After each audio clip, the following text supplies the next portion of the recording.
Welcome to episode 68 of Discourse in Magic with Jason Dean. Jason is a rockstar magician. What I mean by that is he is a rock star, so he is a drummer for the band Sidewise, which is awesome, and he is a magician, an incredible magician who's created some fantastic stuff. In this episode, we dive into exactly how to use magic to benefit your life, even if you're not using it to get booked. Jason gives us some incredible stories from the road as a band member slash magician, as well as we learn a little bit about what the identity crisis is like when you're splitting yourself between two passions. So if that resonates with you, then you might really like this episode. Here it is, episode 68 with Jason Dean.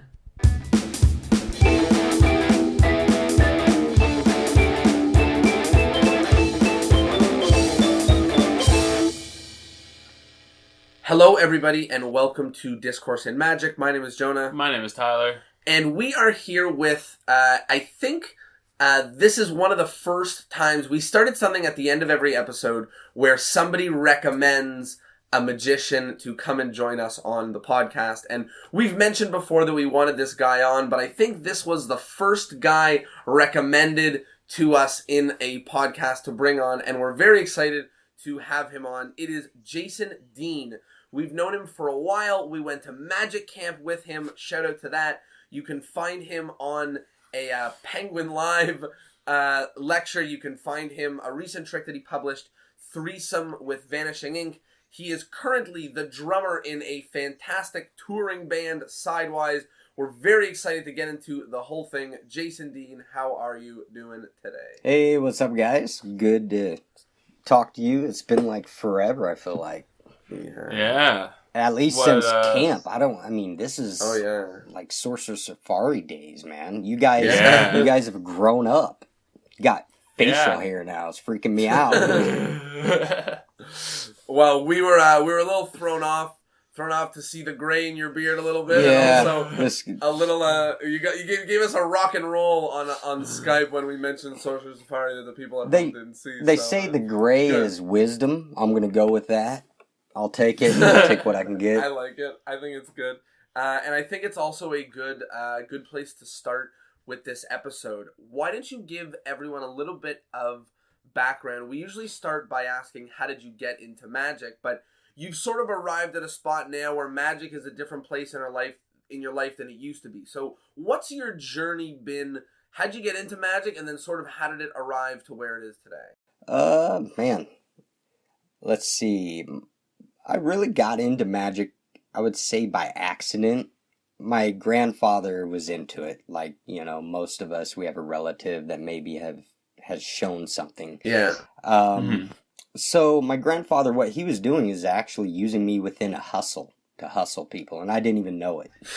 And, it was a story behind that, but I learned how to do false shuffles and false deals because he taught it to me, and he would do something like, there'd be a... No way! That's the craziest story I've ever heard of. Yeah, basically what he was doing was this. He would invite neighborhood friends over in a card game, and at the time, I think I was like 5 or 6, and he taught me how to do a false shuffle and a false deal, and so it would come to his time to deal the cards out in the game.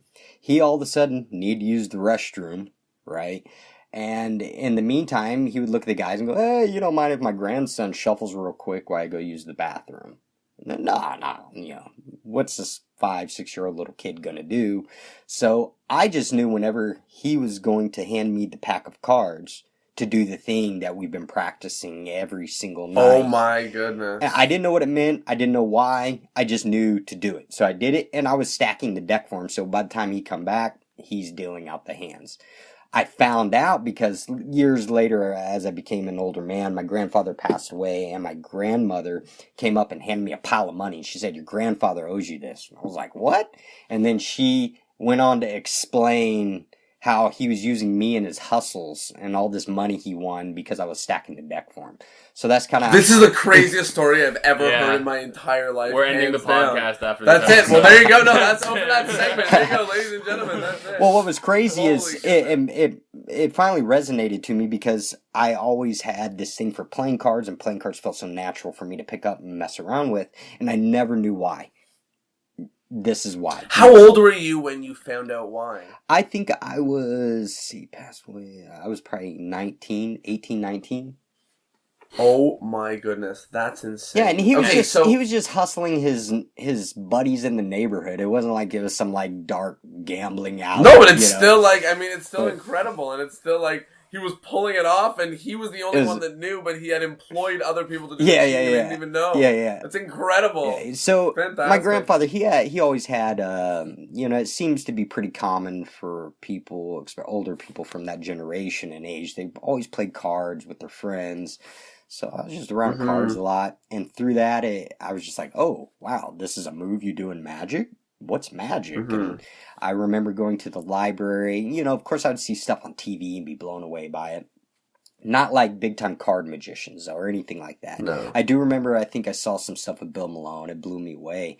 But it wasn't until I went to the library and I found a copy of Expert Card Technique, Hugard and Browie. But I read it, and it actually kind of turned me off from Magic because it was just so over the top. I couldn't understand the lingo, the moves, a diagonal palm shift. What? Yeah. And so I put it down. But I found myself, as the years went by, I found the book. I found the book on my shelf. I didn't return it. Sorry. I kept the book, and I opened it up, and things just started resonating to me, and I just went from there. In my life, I've met various people who were involved in my life that I did not really know they had a passion for Magic as well. And I remember being a kid, and I was taking like karate lessons, and there was a guy there that was into it as well, but he was a magician, and I'll never forget. It was the first time I saw like magic right in my face. He grabbed a Sharpie, and he took it, and he threw it up in the air, and it just disappeared. And then he reached up in the air and produced it again, and it blew my mind. And I told him, I want to do something. I want to freak people out like this. And he taught me, one of my first tricks was Mariette's twisting arm illusion. Yeah. This thing. It's an awesome one. Where you put your arm on the floor and twist it around. He immediately got down, he showed it to me, freaked me out, and then taught it to me. And I will never forget that moment, because that was kind of one of the moments where I was like, you can do this to entertain people? This is cool, So that was, and through that, I just kept with it. I started studying Magic. I got a hold of books. I'm lucky enough to have one of the largest magic shops in the United States in my neighborhood. So I immediately remember going there and seeing all these books and props everywhere. And so going back as I got older, it was like, wow, that's what all this stuff is, these books, Right. Just went from there. It ended up being, I love close-up Magic. I mainly, for me, I have fascination with playing cards and coins and that sort of thing. So I'm kind of drawn to those things in performance. But it's kind of a little bit how I got into it. Did you do a lot of like bookings with it? And then I know now you've sort of transitioned into being in a band. So talk a little bit about if you were hired to do Magic and then what it's... Yeah, like. Basically I was... When I turned 16, gotta get a job, get out there, make some money. Yeah. And fortunately, I've had parents and family around me that was always very supportive. And I wasn't about to go get a job like my buddies. They were all working at like places that I just did not want to work at. And so a cousin of mine at the time, he's like, man, I could be your manager and we'll get you Magic gigs. And, as a kid, you're like, yeah, that sounds great. But actually it resonated to me. I was like, I could go do Magic shows instead of going to work someplace in fast food or anything like that. I just wasn't interested in doing that field of work. So I just said, okay, let's try it. And he comes back and he's like, man, I got you. You're going to go to this party. It's, they're going to give you some money and you just do what you do. Do what I do. I just know these tricks. And it was kind of my first magic gig outside in the wind, just walking around from little picnic table to picnic table doing some close-up magic. Yeah. And I think I may even got like $50 for it, and that blew my mind because of course there's no way I could find a job that would give me this kind of money. And comparing as a performer, that's not a lot of money being a performer, but as a kid, this it's incredible. I'm like, what? So it inspired me to get more. And so actually there's a magician. Yeah, you may have heard of him. He's been around, he knows everybody. He's an amazing guy. His name is David Sandy. He puts on a convention called the Workshop here in the United States. Very famous convention. It retired for a while, and then he went on to go work closely with Tom Mullica on his Red Skelton Act. And then he made his way back up to St. Joe, where it's a town nearby where I live here in Kansas City. And he started doing the Workshop again. He brings just some of the most amazing performers, everybody from Max Maven, you name it, into the Midwest. Anyways, he was the guy that gave me one of my first real paying steady magic shows. And it was a walk-around gig at a haunted house. Oh, wow. And he called me up and said, hey, would you like to work this? And I said, yeah. And I was doing it twice a week for the Halloween season, and I did that for about 3 seasons and would get paid steadily. So David Sandy was one of the big ones that was responsible for saying, this is a business and I can get you can do this. Do steady work at it.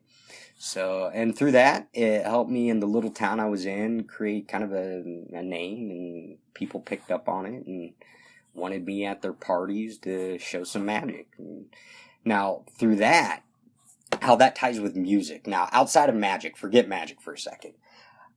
When I couldn't practice my magic and do cards and all that, well, let me rephrase that. I say I couldn't. I could always practice whenever I wanted. When I couldn't play music, I'm a drummer. I would, you're so loud, do something quiet. I would always find myself focusing on magic. So it was one or the other. I was go to my music, playing drums, and magic. Or if it's nighttime hours, then you do magic. Yes. The neighbors, they would freak out. So I found these two things that I would bounce back and forth from that would bring some happiness in my life. And one of the things as a musician, if you're a musician, and even if you're not, you love going to concerts. And I would go see some of my favorite bands, but I wanted their autograph, but not like on a ticket stub or a piece of paper. I wanted their autograph on a playing card. And I would, because I wanted to collect all these playing cards. I wanted a whole deck of 52 cards of my favorite 52 bands and have a deck of cards like that. So I would go find these bands and I would wait out by their bus or somehow sneak into the venue. And I would, can I get your autograph? Will you sign the card? And then I would do like ambitious card or a magic trick with it. Right. And it would blow them away. And they would be like, wait, we're having an after party. You're coming with me.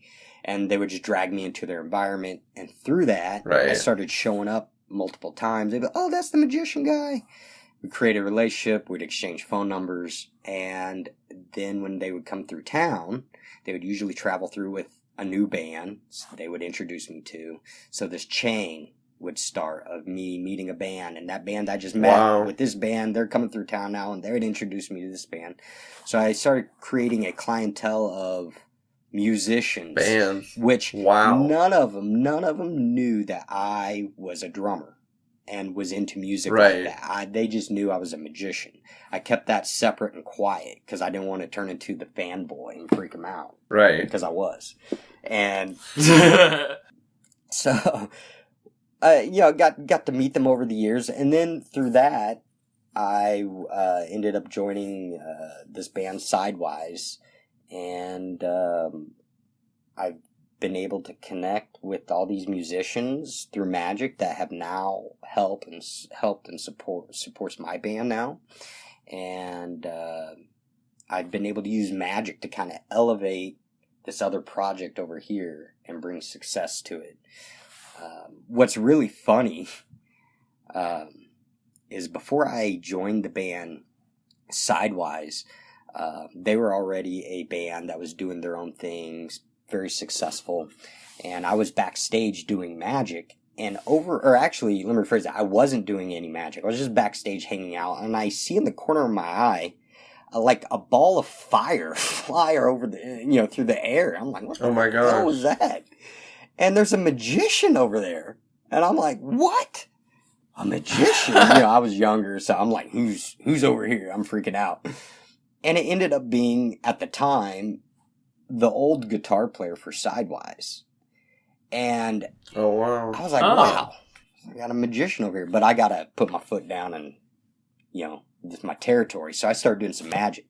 He ends up over in the crowd, and in the middle of a trick, he just blasts his hand through everybody, pushes them out of the way, and grabs me. He goes, wait, you do magic? And I was just like, yeah. And he goes, yeah, that's what I'm doing. Is your name Jason Dean?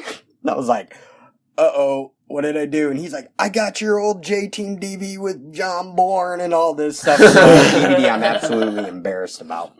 And he's like, dude, what's up? And so it was just kind of weird how we connected through magic. Once again, magic, right. And eventually I'm in the band, which is crazy. But, yeah, that's kind of how all this has been sewn together with Sidewise and the magic thing. And it's cool because all my magician buddies, they live everywhere I do not live. We're all spread out. So being in a band and getting a chance to travel, I'm able to see my friends more often.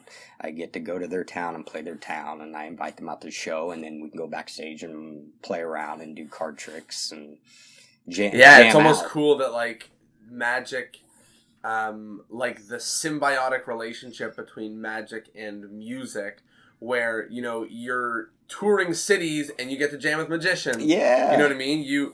And so, like, you're not touring doing magic shows, but you're like, I'm doing a music show, but we can jam afterwards. You know what I mean? Like, well, I mean, it's awesome too, because I've met a lot of people in the music industry that were interested in magic. One guy who's like a roadie. He was like, man, you ever heard of a magician from New York? His name is Johnny Ace Palmer. I used to take magic lessons from him. I was like, he's one of my heroes growing up. Yeah. It's like crazy. That's crazy. So it's awesome. Get to meet a lot of people that, they have some connection of magic somehow. I meet a lot of people from LA, and out in LA is the Magic Castle. Everybody goes and visits the Magic Castle, so it's always cool hearing people's experiences of magic. I've been to the castle. It was the best time of my life. It's like, that's awesome. I love it. I really like how, like, in my mind, I just assumed that magic had left your life. Like, to me, just seeing, like, Sidewise take off the way it has been and, like, how busy you've been with that. But I just think it's super interesting that it's sort of synergetic. Like, you got into the band because of magic, and you continue to be in magic because of the band, and, like, all these... I will be honest. It was magic has never left me. I do magic constantly on the road. I read magic. I still study magic. I'm still by magic. I'm always looking to see what's out there and what's fun and what can I use. And when I am at home and I'm not touring, I book myself magic shows. So because if I'm not on the road, I'm not making money. So I still have to figure out a way to make money. And I'm doing this other thing. And that's your skill set. Yeah, that's what I do. A little bit, not much though. But there was this moment where I knew Jason the magician was no longer this person. And it was turning into Jason the drummer for this band. And there was almost, I want to say some kind of heartbreak, but it's weird when people know you as something and you're leaving. Don't want to say leaving, but you're not really, bringing any kind of, you're not nurturing it, you're not building it anymore. It's just kind of what it is. And so you kind of see, I don't want to say it's dying, but you see it's not growing anymore. It's just stagnant. And I think that's what changed everything for me in a good way, though. It allowed me to come back to want to study magic. It's very difficult for me to talk to people and give them advice, especially because my advice that I'm going to give you is advice that has existed, and I'm just passing the word down. As advice usually is. Yeah, and so it's like I still consider myself the student and not a teacher, because I believe there's plenty to learn, and I'm still learning. I love learning. I think the moment you decide like you have nothing to learn, you just should move on to something else. But that's what's beautiful about magic and stuff, and just constantly feeding information. And performance art, any kind of performance art, you're going to learn from every performance constantly. Yeah, one of the things that excites me about what you said is sort of you having the realization of sort of where magic is in your life and in your identity, and how other people, what other people might identify you as might not be what you identify with. And I think it's important because one of the things that we chat about on this podcast is deriving value from magic. Sure. And not every person that listens to this is going to take magic and get gigs with it. Right. But I do think that every person that listens to this podcast can have magic be a positive driving force in their life, Yes. And it sounds like I'm this made up thing, like, be the magic you see in the world, like all this like mumbo jumbo. But I really do think that, it's very unique. It's unique, this thing that we do, magic. Yes. It allows you to sneak behind and chat with bands and get an in and meet more people and all of this fun stuff. And I like that you're saying, it ended up being the case that I didn't really identify as a Jason Dean the magician. I'm going to put on my suit and go do magic. But I really identified with Jason Dean the drummer, and who also does magic, who's sitting on the tour bus maybe with a pack of cards, and it still gives him joy, but it's not necessarily my be-all and end-all. What's weird is it's like a kind of a mirrored world of opposites. So in one world, it was a magician, Jason the magician, doing it professionally and also played drums. Then there was this crossover point. I was having an identity crisis. I was freaking out. Like, I've built a career on magic. Now I'm kind of stepping away from that, which I still love performing, but it's not how I'm being identified anymore. It messes with you. I don't think a lot of people who have multiple careers like that, it's tough. Career changes are very tough. Can just out loud go, I had an identity crisis. I really did. And so now it's Jason the drummer that does magic. So it's flipped. Over here is magic and drums. Now it's drums and magic.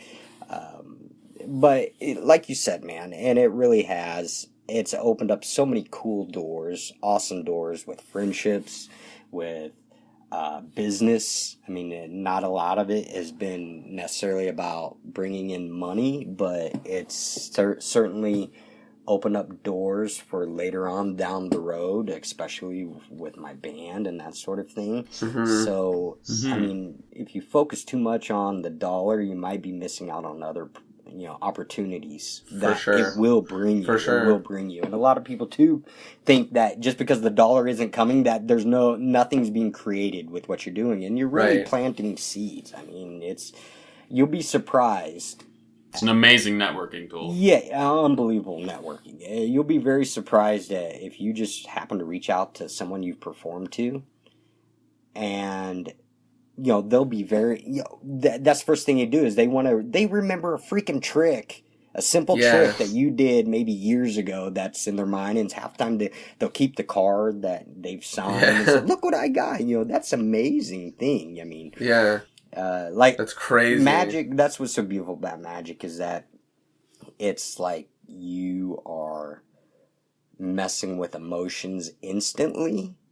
Music does the same thing, but a song builds, it goes up and down, and you're on this ride of emotion. With magic, you don't have to say anything or make any noise at all, and you can wave your hand over a card and it just changes for no apparent reason. Right. And people are disturbed by this. This is an amazing thing to me. I don't know how anybody else will, but I'm like, wow, this is crazy how you can just interrupt someone's life in this fashion and make them think like there's something else out there. This is beautiful feeling. Yes, sometimes we just need to put what we do into perspective every now and then and be like, we have this amazing tool because we're like giving people this impossibility of a gift every moment. And one of the things that I would implore listeners to do would be to find a way to use magic to help you complete your goals, whatever the goal might be. And if the goal is to get booked in magic, that's fantastic. But if the goal is to do something else, I think you might be blown away by how much magic is going to move you forward, even though it might have nothing to do with it. Like, magic has nothing to do with being a drummer in a band, but I think it seems like a really necessary tool that you use to get there. A lot of magicians I've noticed, since I'm not so much doing this as often as I do, or as often as I did, I found myself not taking things so seriously and getting upset about certain things. Because I started realizing the value, like you said, like the value of this thing that I'm doing. It doesn't matter if you do magic a little bit or often, just do it when you think you should do it because you don't know who you're doing it to, and this person could probably change something for you in the way that you're changing it for them. A lot of people, if you bring them some kind of positive light in their life, they want to reciprocate. At least that's what I hope people want to do. So you do some magic, blow someone's mind, they may help elevate you in a career path that you're trying to do. Oh, they may know someone that can. It's a beautiful thing. It really is. Mm-hmm. So one of the things that I wanted to dive into, which we were chatting a little bit about before we turned on the microphones, was failure. I chat a lot on this podcast and in blog posts about, I often compare magic to stand-up comedy, and I say that, to make it as a magician, it has to be easier than making it as a comedian or like an actor or something, because like actors wait in like dozens and dozens of actors that all look exactly the same, all wait in line for the same part, and they all hear no, no, no, no, no, no, no, no, no, and then one gets the yes. And magicians, I don't know, I email 100 clients and like 5 say yes, like 3, like it's just crazy. So a very similar situation when talking about bands, and we were talking about earlier failure. So talk a little bit about, is it more difficult in a band to be successful than it is in magic? Why do you think that is? And how have you learned from the failure that's been going on? I think to compare the two is hard just because there's a lot of different aspects. But yes, I found for me, and it may be different for others, but I found for me, I can be more successful doing magic than being a musician in a band. Especially when magic, it's an individual thing. With a band, the particular band I'm in, it's about 5 individuals that make a whole. And so there's a lot of things that you have to make right for it to matter. With magic, it's kind of like, okay, are you entertaining? It's a team of one, and you just have to entertain. Do you have a look? What makes you special? And that's a lot easier thing to really identify and focus in on and hone that as an individual. Some of the the things that I find that are similar are how magic works emotionally with people and music. There's dynamics. You can take them on a story and just make them forget about what's going on in their life. But business-wise, man, go with magic. I thought I'd never hear anybody say that, but yeah, go with magic. That's awesome. That's good to hear. Is there like, you said you did mainly like close up and walk around and stuff like that. So I don't know. Have you ever done like a theater show or a stage show? Yes. For magic? I've done stand up. I like doing stand up. Stand up is a world that I still study that I am absolutely frightened of. I was actually on a tour with a gentleman who was playing casinos every night, and it would be 1,500, 2,000 people a night, and I would open up for him. Now, as a guy who's a close-up guy, how does this work? It's tough, right? Tough. So, fortunately for me, there's a lot of things through his success that was able to make me successful at doing close-up. I had, to my left and to my right, a gigantic, big screens above me. I had a camera guy, and I would do a 10-minute piece to music, and it was close-up.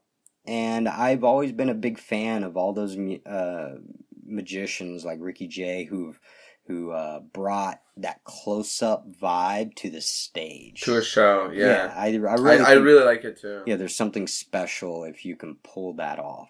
I learned some very valuable lessons though with this. I mean, I learned how to find out what doesn't work real quick.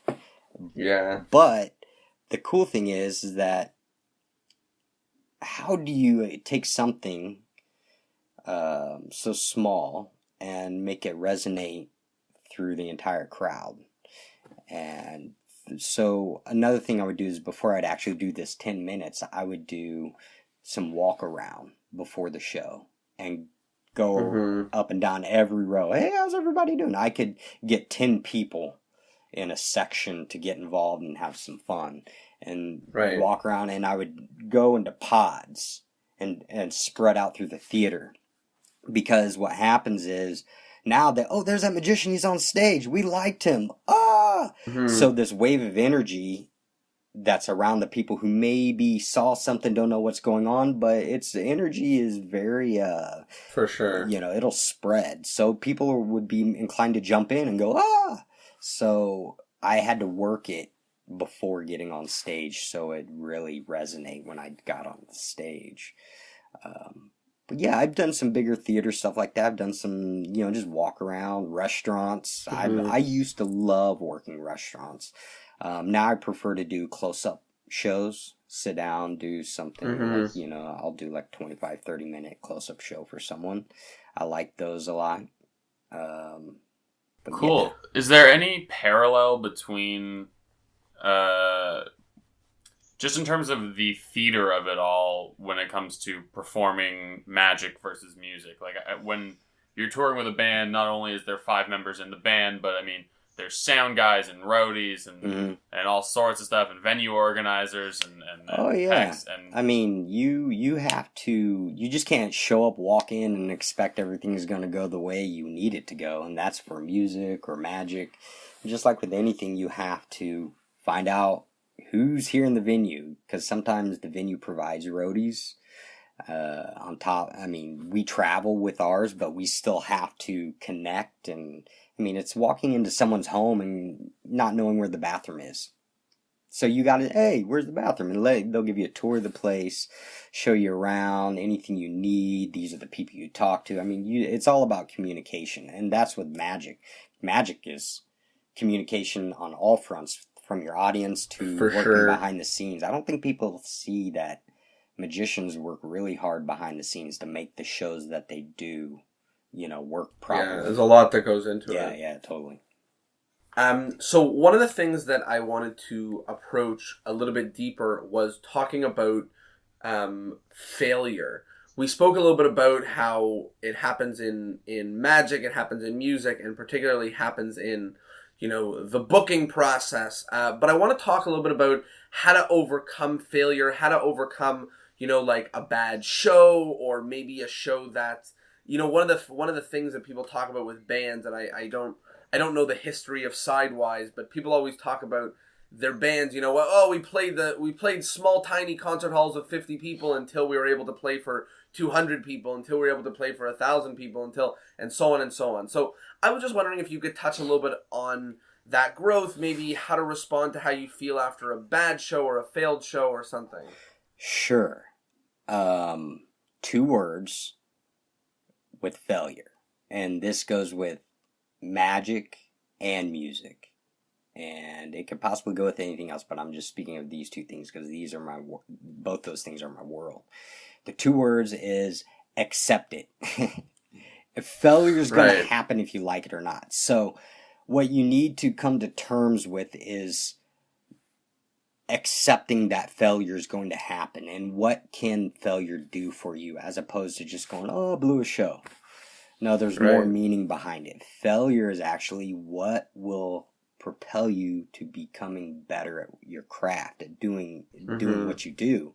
So in a way, I not only accept failure, but I look forward to it. Yeah. I've failed in certain situations that, you know, I've failed doing at magic conventions.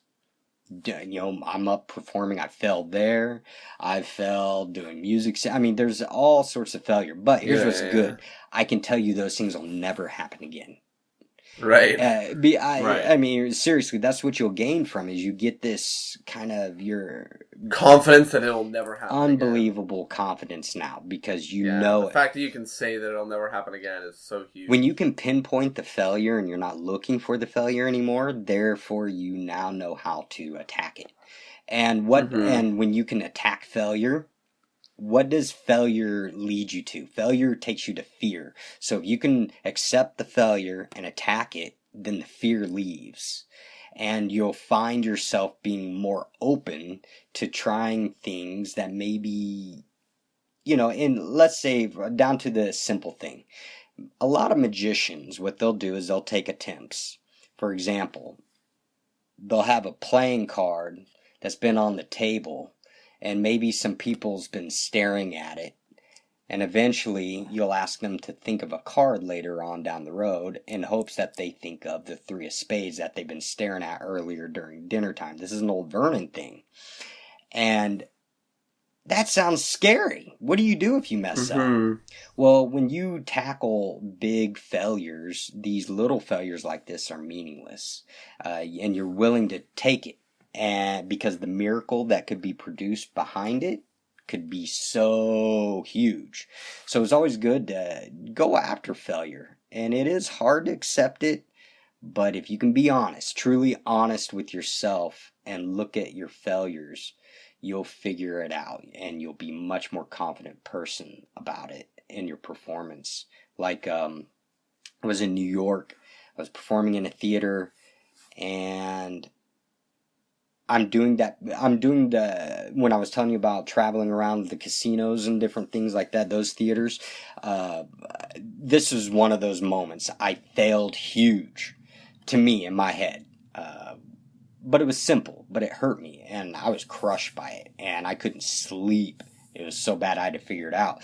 What happened was I was doing my piece to music and there were a couple people up front that were booing me. Straight up boo, like old school boo, you know? And it's blowing me away because I know the thing I was doing isn't boo-worthy. It's an amazing trick, and, you know, I have that much confidence to know it's going to be a great thing. Well, the guy was very drunk. The group was partying, and they were there not to see me. They were there to see the artist that was after me, and they just wanted to get to him. And this tore me up, man. So I went back to the hotel room that night trying to figure out why, what happened, how can this never happen again? And that's when I started doing walk-around magic in the crowd to the people. Because if I can get them to be my friends, I can connect with them off If you can win them all over before, you've set insurance for the show. Yes, and that's basically what happened. That was a lesson. That was a life lesson that sucked for me for a good 48 hours. But once I figured it out and I tried it and knew this was the solution, you will feel this amazing redemption feeling. I promise you that you will have a piece of magic. This is the real secrets of magic that I'm talking about. These things that you will take with you forever. You know, and it's something that you will only learn by failure. You would have never have figured it out if you didn't fail. So through that, I'm happy because it's allowed me to grow as a performer. So I think failure is something that is serious. It's scary because some failures are bigger than others, but you have to accept it and be okay and know that your career is not over. Absolutely. You can move on. And plus, if you fail, it's so much easier to fail at something that you love doing than otherwise. And that's one of the telltale signs is like you fail and it's like, if I love doing this and this is what I plan on doing with my life, then this failure is just one day. Yes. If it's not, if it's a side thing or if it's give or take and if I needed something to tell me to not do it, okay. But if you like this and you're committed to this, then a failure is just a bad day. The same way that you have a cold or anything. And and more than anything, if you've accepted this is your world, what you're doing, you will understand that failure is a part of the process. Now, let me get something straight. I do not consider grabbing someone's hand, placing it over a cup, and under that there might be a spike, and dropping their hand on it, and their hand penetrates, or the spike penetrates their hand. I do not consider You're like, Jason Dean told me to fail. Yeah, Jason Dean told I do me not we'd learn consider something. that as failure. That is just Did we outright learn something? stupid Well, and I think ridiculous. you might learn something. It's one thing to maybe to smash your own hand, but don't use your spectators. Of course, don't. That's not fair. Please. So, My little goodness. clarity Yeah. there. Terrible, terrifying. So I wanted to talk a little bit about some of the sort of magician secrets that you've had over the years to help magicians developing, whether it's like routining or their performance or things like that. Because I know you've worked with a lot of magicians, and I know for us back at Sorcerer Safari, you were quite inspiring, and there was a lot of things that stuck with us. So there's one that I'll reference that's at the top of my mind that I'd love for you to dive into. But if there's any others, I'd love to hear them as well. The one that I remember is you had showed us multiple decks of cards that you had with different tricks written on the cards. And I think you were cutting them and routining, or you were doing some very interesting stuff with it. So can you just touch on what that is or was and what that is? I got that ploy from Roberto Giobbi. One of the most amazing close-up magicians ever. For sure.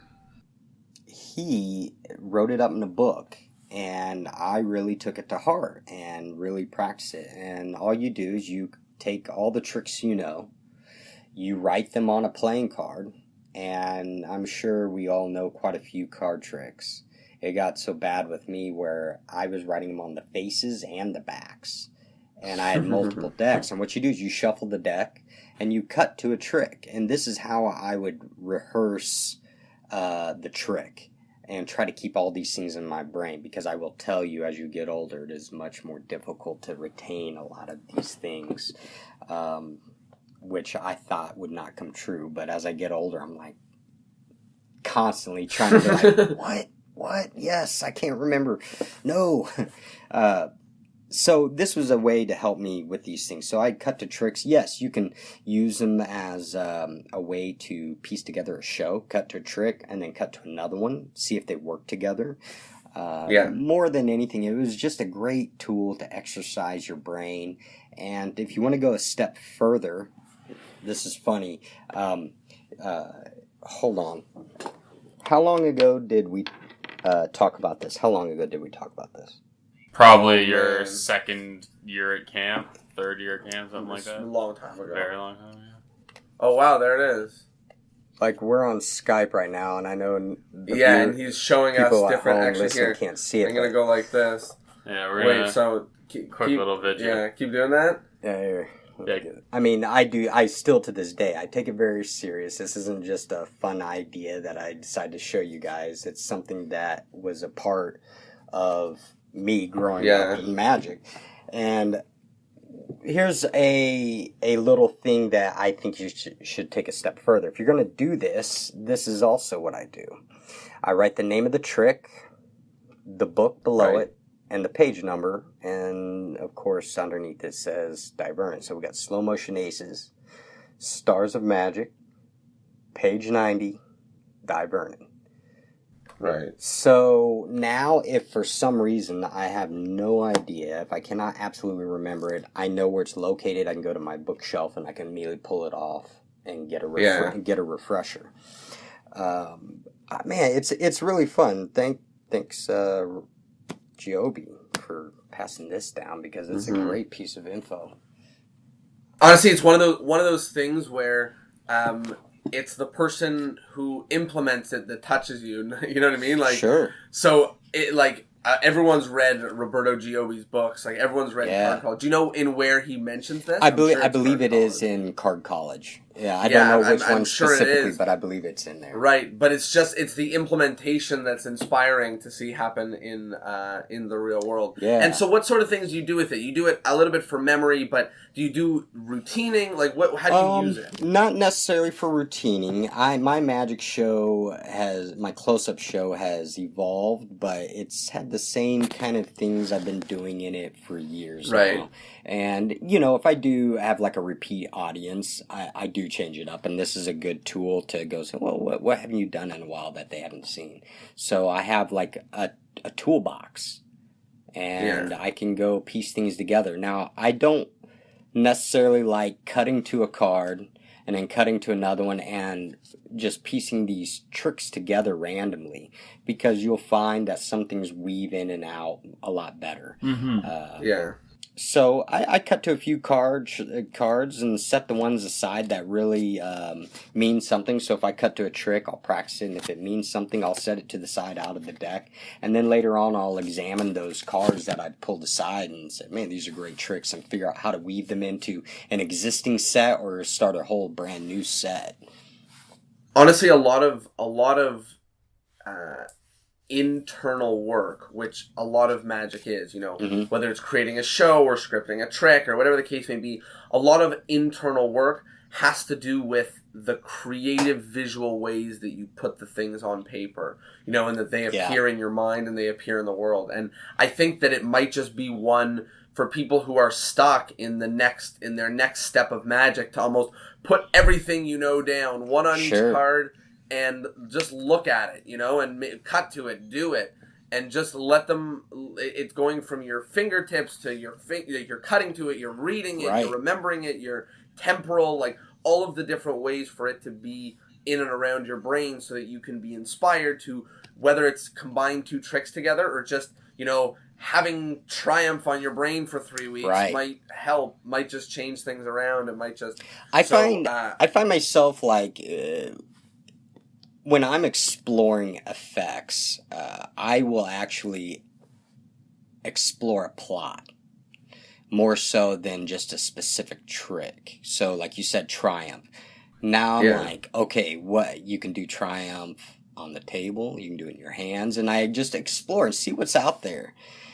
Yeah. And another good thing is I'm a big believer in scripting your show. Yeah. But let's not get confused with what scripting is. I'm not saying you need to tell the grandpa story, and scripting is, you don't want them to think that anything's scripted, really. No. But with that mentality, let me ask you this: have you ever tried to script your sleights within tricks? Forget what you say. So I actually think it's the opposite. Like, I find that people who scripting sleights, I often see in like amateur magic. Like, someone will say, are you left-handed or right-handed, every time they do a pass, no matter what's going on, no matter what, so I almost see the opposite in terms of scripting sleights. I think you should be scripting, in my opinion, you should be scripting tricks, because sleights should be trick specific. Well, let me rephrase it this way. I script sleights, but in a different context. And the context is this: I will take a trick, and I will write down all the sleights that are used in this trick. Now I'm examining it from a different perspective, not just as a mechanical perspective. Yes. Right. And then I can go, you know what? Do I do really any of these sleights? Is this the only trick that I perform this sleight? Is there other sleights that I'm already familiar with that I can replace it with, that work better in my hands? then you go in, replace those slights. Maybe it's not an Erdnase color change. Maybe it's just a side slip and a regular color change from a I phone, now you know? understand what you mean by scripting your slides. Yeah, but no, a funny story. You mentioned like left hand, right hand.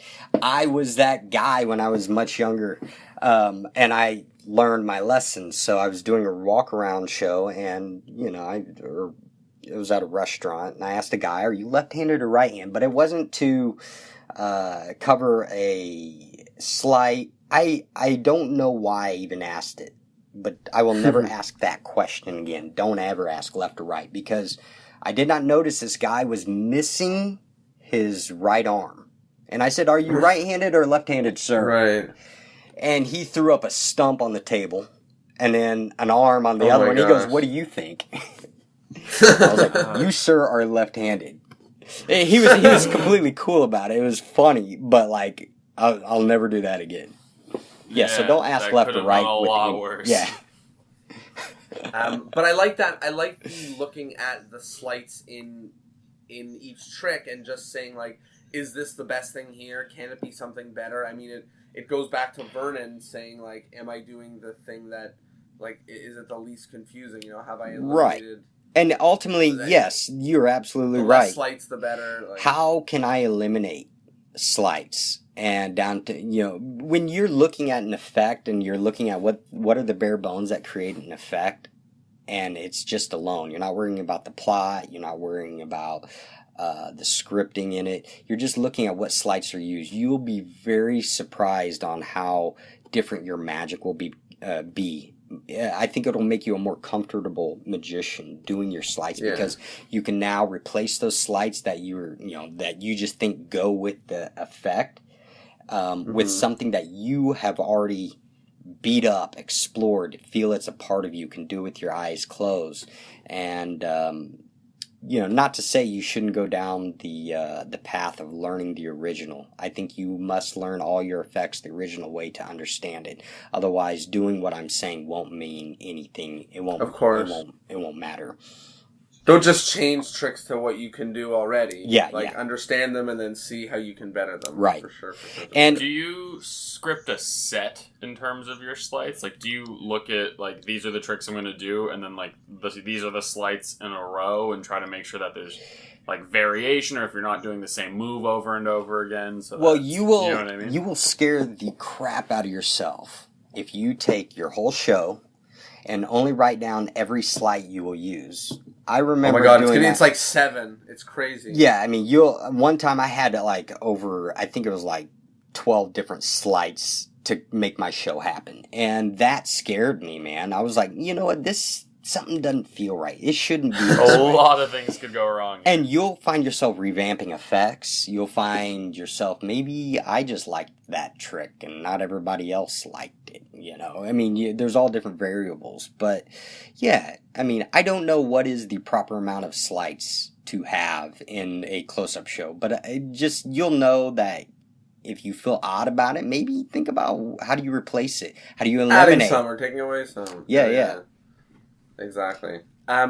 So is there anything else that you would tell, especially in terms of performance, a young magician who is maybe looking up to you right now, specifically looking up to how magic appears in your life? Like, I mean, it seems like you do a lot of informal magic as well as formal magic, but that informal magic is probably the bulk of the magic that happens in your life. So is there anything that you would give in terms of performance advice to the informal magician out there? Keep yourself special.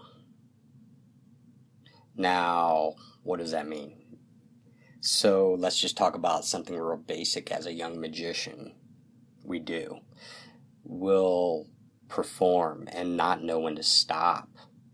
And it's always, I mean, in show business, always leave them wanting more. There's a reason behind that. Keep yourself special. If you constantly give them what they want, if you have this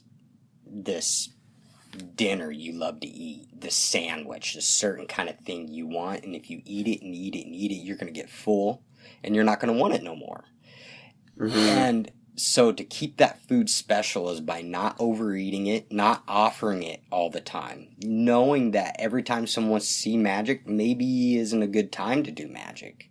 Mm-hmm. I refuse doing magic more so than do it, just because I don't want them to feel like I am just like the rest of the guys, because that's what the rest of the guys do. I'm not a puppet. I will determine when this moment is special. And really, the reason why I'm not doing it is because 9 times out of 10, I'm just not in a position that I feel is going to elevate what I'm about to show you. With magic, because when I do it, I want to blow their mind. I don't want to just them go, oh, yay, that was cool. Yeah. Come show it to my other friend. Do it again. Right. Like, you don't, and so sometimes I want to do it, but maybe I'm just like, I would like to have a bigger crowd. Because then at that point, what I offer will spread like wildfire. For sure. So, do you ever say that to your spectators? I've said that a few times, being like, I'll show you something if you get a few more people to come around and watch it. I don't really want to just do it. I would. I would tell them, I would actually give them a special moment. But if they want this special moment, they're going to have to seek it out. And what I mean by that is, I would love to show you some magic. And I would determine when. I would say, later. I want you to gather some friends and come find me. And put them on a mission. And then, by the time they get there, you found the treasure chest. Now let's open it and enjoy the treasure inside. You get excited. They get ramped up about it. So, and it'll appear in their reactions and how they remember it. Yeah, totally. So, I mean, just doing the trick is not the setup. It's everything before getting to the magic. There's an opener. There's, everything in the middle, and then you close. My opener is not in terms of a magic trick. My opener is getting them excited about seeing the magic. Because more than anything, yes, I want people to beg me to see the magic before I go, hey, anyone want to see card trick? Anybody? Bueller? Anyone? No, nobody's going to go, oh. If they do, it's another magician. Maybe, not even that. But, try to figure out how to keep yourself special. And one of the hardest things to do, I still battle it, is not overperforming. Knowing when to stop. And don't shoot yourself in the foot. If you feel like you just did a trick and the world went crazy at that moment, the people blew up, went running all over the place, stop. Just call it. Stop. Yeah, call it. Just call it. Tap out, man. That's how they're going to remember you. Yes. The guy that made me run everywhere. And especially if you're not doing your show and you're not set to do an hour. Yes. You just did your thing, so everyone went crazy, now, and that's where you should probably I do have a solution for that. Let's say you do some sort of card trick and you just blew their mind, but you're supposed to fill some time and keep going. Well, of course you have to keep going. You've been paid to do a job. But I will not do another card trick after that, at least not till way later. Next coming, I'm going to immediately move up to my coin trick. I'm in my head moving things around immediately because I can't compete.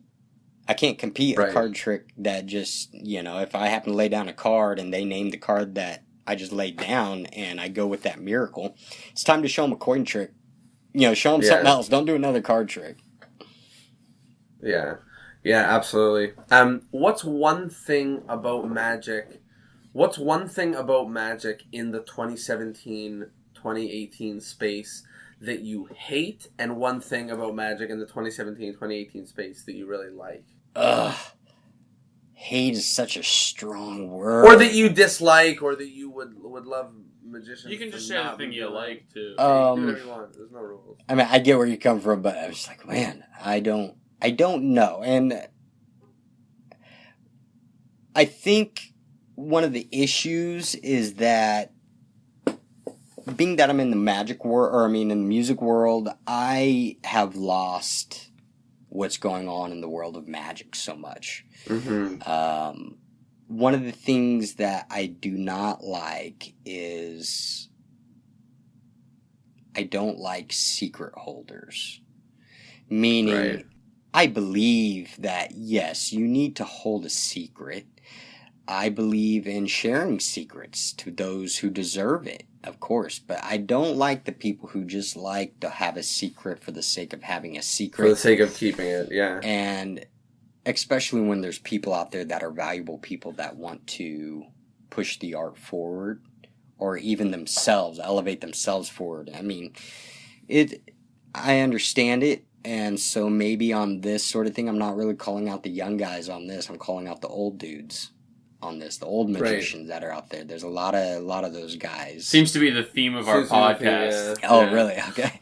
I mean, we're often calling out the old white males of magic and being like, share more, please. Yeah, there's a lot, and I can understand why some of them don't. I mean, there's reasons behind everything. There's stories. There's things that maybe have happened that we don't understand. I get that, but I love sharing magic with people who are just interested in learning or sharing magic with me. I love, I love learning. I love the idea that we can constantly keep this back and forth going. Just because you guys have been in magic not as long as I have doesn't mean that I don't think you have something valuable to offer to the equation. You read different books than I do. I guarantee you could fool me with something. I don't hold that like a lot of the older guys are like, I can't be fooled, Yeah. and I love to be fooled. I want to be fooled. So I believe Vernon said this: in order to be a good magician, you have to be a good audience member. And I've always held that close to me. And just cut down the walls, sit back, and enjoy yourself sometime, Some great magic out there you'll miss out on. And is there anything in the 2017, 2018 environment that you really like about magic? Yes, I love just how magic is just blowing up. Yeah. I love things like this, how you guys are doing this podcast. This is really cool. You're young. You guys are still keeping the connection out there in the magic world. A lot of guys your age, when I first met you guys, they don't even mess with it anymore. You guys are still there, and when I say there, you're not just kind of doing something. It's in you. You probably go to sleep and dream about crazy things and magic and fixated on tricks and how to do this podcast and all that sort of thing. That's what I'm talking about. I love that kind of energy because it just keeps it going. Right now, you guys and the way you're doing things is how we're doing things right now, and you're a part of it. Yeah. So that kind of stuff excites me. Well, thank you so much. Glad to be both an active member of the 2017, 2018 magic environment, whatever that is. Both a consumer of it and a producer in it. So it's very, very exciting. As we get to the end of the episode, there's a few different things that we do to wrap up. The first, which is how you got here, so we'd love to see it passed on, is if there is one magician in this world who you think we should have on the episode. And whose email you have. Right. The caveat is you need to be able to reach them. And of course, I can edit out if you name people and I say we've had them on the podcast already. No one will know if you didn't know. Someone who I think is one of the greatest thinkers right now, creative-wise, of my generation, is Nathan Kranzo. Yeah, I've been messaging with him. He's interested, and we're getting him on. So awesome. Good that it's good to get people that are already in the churn. Nathan is your guy. Otherwise, I mean, you guys probably. I mean, you're in Toronto. Yeah. Yeah. I mean, where's Asher at? Yeah, done. Got him. Done. Got him. It's funny. We should have him back on to talk magic, though, I think. Listen, there's talked a lot of people we should collecting have back playing on. cards. Yeah. And I feel like Asher's got some great magic. Absolutely. Asher is one of those guys that people, I mean, he's always leaned on the performance and stuff and the playing card thing, but he is a monster in magic, man. People don't even. Yeah, I mean, he's a real bright. The ones who pay attention to him know this guy will hurt you. Yeah. Oh he yeah. He is. Oh he's a yeah. real bright-minded magic. We're very, very lucky to have him around. I mean, if you can, I'm gonna go there. He's kind of a hard dude to get a hold of. You should get Juan. Yeah. Well, you know what? Why don't you give me his phone number and then He's a hard dude to get a hold of. Yeah, we know. But yes, he's definitely on the We'll have list. Juan and then Copperfield and Blaine. Juan has all the answers you're looking for. I know, that's the problem. Is once we have that one, we'll be like, okay, well, that was it. that's That's it. it, Those man. are all the You questions. guys will cry a bloody tear, and that'll be it. Exactly. That's that'll the new be name of this podcast. Is how do we get Juan Tamariz? Get Juan here? Tamariz on the podcast. Well, I'll give you I'll tell you how you get Juan. You go to him. Right. Yeah. I mean, that's I'll do it. That's I'll do it. exactly what me and a few buddies did. We just went to Spain, and that's how I got I'm to spend doing a little it. time with Juan. But I'm doing it. You Is got this it the here story? first. I'm Wait, doing sorry, hang on. Is this the story where he with Asher's Fourniers? Is this the same trip you're talking? Is it you that told me this story years ago? Because that resonated with me, and I still think about So it. what is this Can story? you please tell this story right at the end of this I'll podcast? I'll give you a kind of a brief setup. Basically, it was me, Aaron Fisher, and another good friend of ours. We were, or actually a couple good friends. It was me, Aaron Fisher, a magician named Brian McIlvain, and Alpin Nakar. We were all traveling over in Spain together and visiting and hanging out with magicians everywhere, all for the sole purpose of just locating Juan and spending some time with Juan. We got in touch with Juan. We went to see a show, which I highly think every magician should go see Juan's show in Spanish, not in America. It'll change your life. Whole different perspective than what you may think. And after this amazing show, Juan invited us to go out to dinner. Well, in the meantime, we want to see Juan perform. So how are we going to get Juan to perform? I think it's bad taste to go, hey, can you perform something? So we had to dangle a carrot in front of him. And it was well known that Juan used to use, Juan Tamariz. I haven't said his whole name. Have I just been referring to him as Juan? If anybody's listening, this is Juan Tamariz. Yeah. Juan used to use Fournier cards. Well, before we left, hit up Lee and said, hey, Lee, can we get some of your Fournier cards, which are amazing. He has them in green and brown. Brown. And I think they offer them normally in like a red and a blue. So I was like, this would be cool. Let's take this to Juan. It'd be kind of a nice gift, but maybe he might want to open up and feel them. And maybe a trick will happen or something. So we offered him the deck of cards, and I don't know if you want to go how deep into the trick that he did, but let's just say, do you want to go there with it? Yeah, Okay. I don't know if you want to go there or not, but we gave him the cards, and if he opened up the box, and if you've ever opened up a pack of Fournier cards, it's a cardboard box. The cards are inside, but inside the cards are wrapped in cellophane, not on the outside. Right.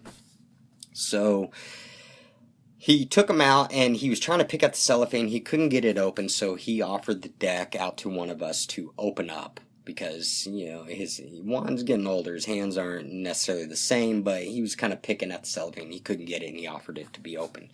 Once the cards were open, went to hand him the deck, he refused. He said, I don't want to touch the deck. He goes, I want you to shuffle it. So the deck was shuffled by my friend Alpin, and Juan's to my right, Alpin's to the left in front of Juan, and he sets the cards down on the table. Juan says, the card on the bottom of the pack, if it's a heart or a diamond or a club, that's the suit you'll remember. Spade, whatever it is, just remember. So we looked at it, and it was a heart. And he said, shuffle it up. Put the pack down again. He goes, now, the value of the card on the face will be the value, and we'll apply that to the suit. So it was a jack. So now we have a jack of hearts. He says, shuffle the deck. He's put it back down. He goes, now, what would you like? Would you like me to make the jack of hearts jump to the top, to the bottom, second from the top? Where would you like it? Maybe go away? Now, I came all the way from the States to Spain to hunt down this guy. I want to see some kind of miracle. So I said, go away.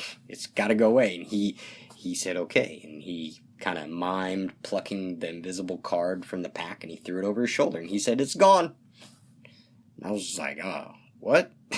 And he pushed kind of with his first finger, he slid the deck a little bit forward, like gesturing to pick it up and look through, and My buddy Alpin looked through it, and it wasn't there. Oh my goodness. And I immediately snatched the deck from him. And I went through it, and it wasn't there. Now, from what the guys told me, I don't remember this part, but what the guys told me is that they said, I immediately dropped the deck, I jumped up, and I ran. I do remember remembering coming from another room and not knowing how I got in this other room. And that was it. Dinner came, we ate dinner the whole entire time. My soul is melting inside, and I have no idea how this happened. And I'm getting so upset that now I'm blaming everybody around me at the tables. Are you in on it? Right. I'm going to kill all of you. And the way it's laid out, I watched it. And I watched it good. I still stick with this. He didn't do anything. So dinner's over. We decided to leave. And Juan says, let me walk you all back to a taxi. And so we actually walked around Barcelona for a while. And then we started walking towards the taxi. But he stopped and said, look, there's taxis to your left and there's taxis to your right. Which way do you want to go? And it was a very odd question to ask. It's like, I don't know and I don't care because I want to get in a taxi. And he goes, you pick. And I was like, what is he doing? Something's about to happen. I've only heard stories about things like this starting. Oh my God. And I was like, let's go to this way. So we walked and we talked. And then we stopped. He goes, now if we turn left, we can go towards taxis this way or keep going straight and we'll end up at the taxis we're first going to. And I said, take a left. We took a left and we were walking and then he stopped. And he goes, over the years, people have asked me, do I prefer bicycle playing cards or Fournier playing cards? I love bicycle cards, but I always think Fournier sits on top of bicycle. And it was just a weird thing for him to say that. And at the same time, he was kind of looking across the street. And he kept turning his head back and forth. It was like a crazy moment. And I looked across the street and there was a bicycle chained up in its rack with it had like a seat you would connect to it to carry your baby. It had a baby carrier seat. It had like seat belts on it. It was a big plastic seat. Well, I immediately noticed as I got closer to it, there was a playing card under the seatbelt, and I'm losing my crap. No. And immediately I can see it's a Jack of Hearts, but it's a very special Jack of Hearts. This is a Lee Asher Fournier Jack of Hearts. Oh my This gosh. has a very special colored back. It was, I believe it was green. And I flipped it over and it was green. Everybody's freaking out. Juan's wife, she was there. She was in tears, crying. And I'm looking at her like, what did I just see? Are you okay? Why is she crying? And she looks at me and she's like, he's just so amazing. And I'm looking I'm like, what did I just see? I have no idea to this day. Oh my gosh. I didn't even experience that, and I still tell an abbreviated version of that story years later after it happened to me at camp. Like, it just... Wow, that's fantastic. Just hits me. Yeah, it was crazy. So yeah, Most amazing thing ever. We'll get Juan on the podcast. Yeah, get Juan. Tell him I said hello. So 2 other last questions before we wrap up. The first last question is, right now you have... oh no, that's not. That's the second last question. Yeah. The first last question is, we each go around one at a time and we mention something from the episode that we thought was particularly valuable or important. People have been listening for about an hour, and if there's like one take-home point. So for me, I think that it would probably be just the way that you're talking about magic working symbiotically with music. And I'm excited that we're able to preach other things to our audience in the world of magic being there to benefit your life and not necessarily being go out and get gigs in magic. It might Completely. Just make sure to use it and make sure to use it with people and remember that you've got this skill and let it be a problem-solving tool that you have. So for me, that was definitely one of the highlights. Tyler, for you? I really, really dig what you said about failure and not just... And just the detail in which you spoke about it. I think the idea that failure is what creates fear, and then experiencing it is what will let you let go of that fear. And in my mind, sort of like, the harder you fail at something, then for sure you're never going to fail that hard again at that particular thing. Yeah, So man. I thought That's that was awesome. really inspiring. And for you? For me, it's just don't take for granted what you offer to this world in terms of your magic. You really, really are creating special moments for people that, it's unbelievable how you can just take someone and just make them forget about everything in a matter of seconds because you did just a little card trick or card trick or trick. something. And it's just, don't take for granted that you possess something very powerful and you can, help someone turn their day around. That's me. That's amazing. I love that. And, my greatest lesson in all of it is just attacking failure. Because you're right, fear holds people back in everything. Yeah. And fear is a hard thing to face. But, if you can face your failures, your fears, I promise you will start to ease up and you'll be able to attack things differently. And that's with anything in life. Forget music or magic. Just, you can apply that to whatever you need to be able to be successful. And when I say be successful, a lot of people think, oh, it's get money. No. Waking up and having a smile on my face and walking outside and seeing how beautiful it is and just meeting people, that's a successful day to me. Success can come in different ways. So put things in perspective. Don't take things for granted. You have a very special art that you do, and you can really bring a lot of love into people's lives. It's really good. That's awesome. That's an awesome take home. With that, in the end of the episode, we give you an opportunity. You have at least 1 million magicians listening right now. Is there something that you want to tell the magicians of the world? Anything from a PSA to a do this to a don't do this? You have all of them listening to you. What do you want to tell them? Don't be afraid to contact anyone. This is something I found out that people are scared to reach out to their heroes and other magicians, and you'll be very surprised with your responses. If you are true and honest and you really have an honest question, don't be afraid, because that goes along with fear and failure is being afraid. Don't be afraid to go ask questions and talk to people.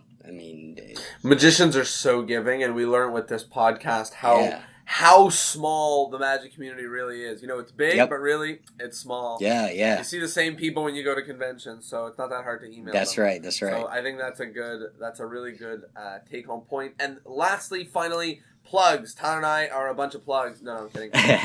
Plug whatever you like. So obviously, I'll mention the band Sidewise if you've never heard of it. Yeah. Something else to fill your ear holes while you're doing fun things. But alas, any magic to plug? Yeah, magic-wise, go to Penguin Magic and download my Penguin Live lecture. If you're wanting to see kind of the magic that I do, a lot of these tricks are things I've come up with on the road to use to entertain other musicians and magicians, and just some of the stuff that I use. I have some fun stories like we've talked about today, and there's over 2 hours of magic on there, just going crazy. Incredible. At it. If you pick up Threesome, go to Vanishing Ink. They sell Threesome over there. A lot of the magic dealers, so you can probably find out your favorite one and pick up Threesome. It's a great commercial card trick. I use it every day. I'm keep an eye out on like magazines like Genie Magic. I'm always publishing stuff in there, and actually Penguin Magic has a subscription magazine now you can get, and Cranzo has a bunch of stuff in there, and John Kerry, I've just published a bunch of things in there, so awesome. Just keep your eye out. If you see me out in public, give me a high five. Say what up. Awesome. Well, there you go. Big thank you once again to you, Jason Dean, for coming on this episode and sharing some of your experiences from the road. And of course, big thank you to everybody at home who tuned in to the episode. Once again, look at it. Look how great you feel after doing theory for an hour and not learning where to put your pinky in the deck. So congrats to you at home for working on theory and learning something new. And, of course, once again, a big, huge thank you to you. I just want to say thank you for having me on here. I'm proud of you guys. This is an awesome thing you're doing for Magic. Keep it up. Thank you so much. It means and a lot. Take care.